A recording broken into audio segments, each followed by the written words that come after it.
Selamat pagi.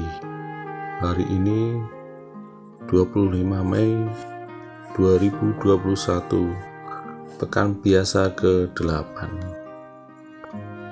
Bacaan pertama. Mentaati perintah Tuhan sama dengan kurban keselamatan. Pembacaan dari kitab Sirach. Memenuhi hukum Tuhan itu sama dengan mempersembahkan banyak kurban, dan memperhatikan segala perintah Tuhan itu sama dengan mempersembahkan kurban keselamatan.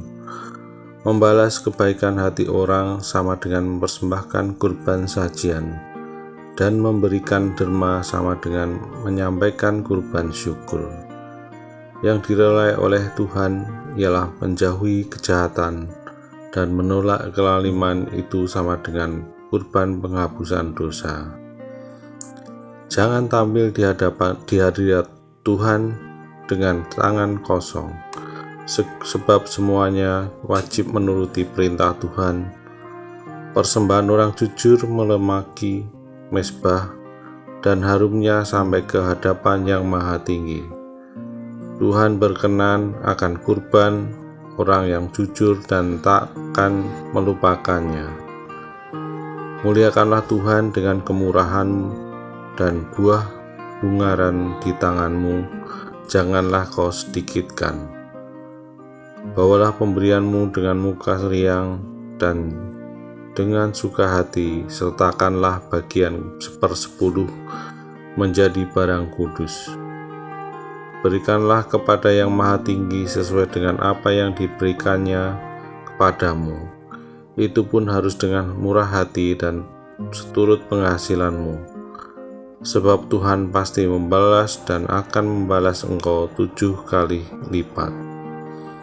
Jangan mencoba menyuap Tuhan, sebab Ia tidak akan terima.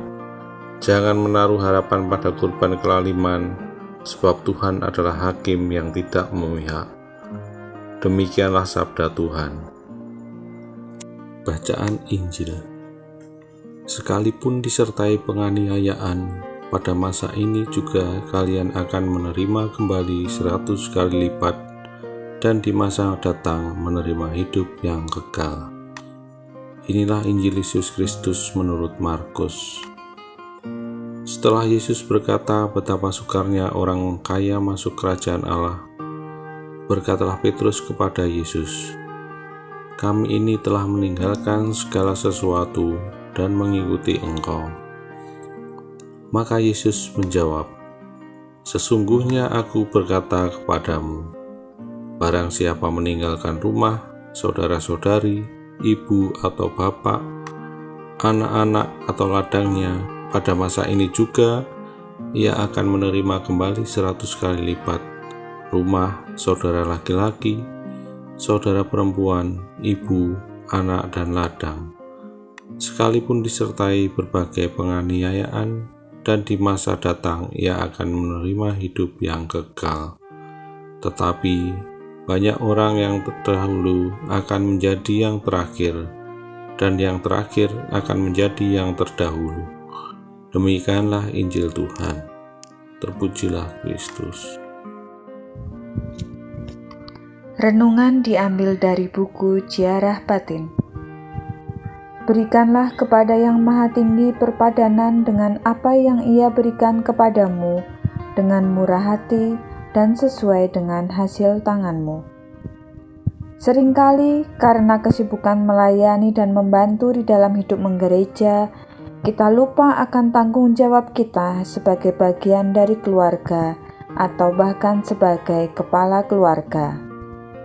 Tuhan senang dengan pengorbanan kita, pemberian diri kita, tetapi bukan berarti kita melupakan tanggung jawab utama kita sebagai orang yang dipanggil untuk membangun keluarga Kristiani. Totalitas di dalam menjalani apa yang kita imani berarti kita berani bersikap adil. Tuhan hadir melalui hidup menggereja dan juga keluarga kita. Keluarga itu sendiri adalah gereja kecil. Kita diajak untuk menghidupi kasih dalam keluarga. Kita diajak untuk belajar berkorban dengan tulus. Apa yang disampaikan Yesus dalam Injil Markus mau mengingatkan kita bahwa hendaknya tantangan, kesulitan, dan cobaan di dalam pelayanan mempererat hubungan keluarga dan hidup menggereja kita. Beranikah kita memberi diri secara total dalam hidup untuk keluarga dan gereja kita? Ya Bapa, kuatkanlah hati kami agar berani menjadi saksi-Mu dengan tulus hati, tanpa melupakan tanggung jawab utama kami sebagai seorang pribadi. Amin.